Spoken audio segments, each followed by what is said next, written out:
Itsura noon ni Cherry White, ikinagulat ng marami. Totoo nga bang ang pangit, ay para sa pangit? Yan ang sigaw ng netizens, pagkatapos malaman nila, ang tunay na itsura niya noon, bago pa mas makilala si Cherry White sa social media, noong pumatok ang tambalan nila ni Pacboy. Marami ang natuwa sa love story nilang dalawa. Nagtagal din ng mahigit 1 taon ang love team nila ni Pacboy. Hanggang kamakailan lang, ay tinildukan na nina Cherry White at Pacboy, ang kanilang tambalan at mananatili pa rin daw nasa puso niya ang vlogger, bilang isang pamilya, dahil mahigit 1 taon din silang nagsama. Napagdesisyonan ni Cherry White na siya na mismo ang mag-reveal sa kanyang totoong itsura noon, bago pa man kalkalin ng kanyang mga bashers ang kanyang personal na buhay, at gamitin ito upang sirain ang kanyang imahe sa social media. Mas yumungay ang kanyang pangalan ngayon nang makatambal niya ang controversial blogger, na si Boy Tapang at inamin nila mismo, na hindi scripted ang kanilang tambalan at totoo daw umano ang kanilang pagmamahalan. Ngunit ano nga ba talaga ang tunay na itsura noon ni Cherry White na ikinagulat ng marami? Ang layo na, laki na ng improvement. Shaka White noon, Cherry White na ngayon. Malaki ang pagbabago ng mukha ni Cherry, salamat Doc. Trending na ngayon, ang latest vlog ni Cherry White. Dito ay proud na binalikan ni Cherry White ang kanyang dating itsura. Caption nga nito, itsura ko noon nung hindi pa uso ang hilod, #CherryWhite.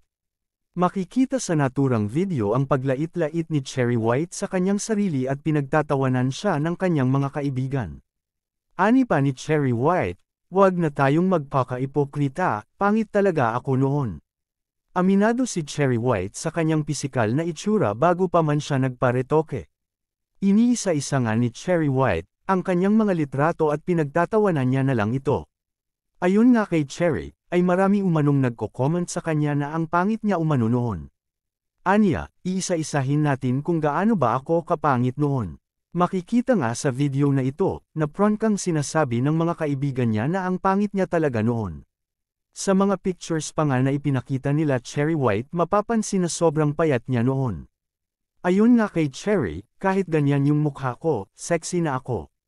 Kay Cherry White nga mismo, nanggagaling na grabe ang pagka-flat ng kanyang ilong noon.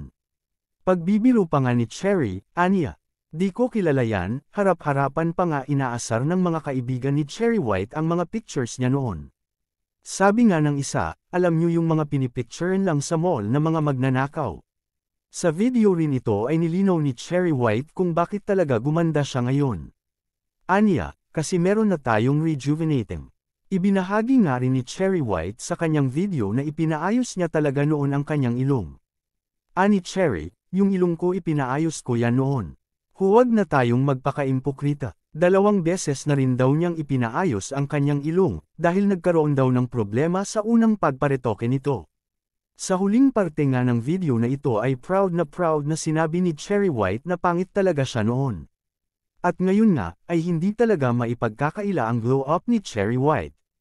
Talaga nga namang napakaganda na niya ngayon.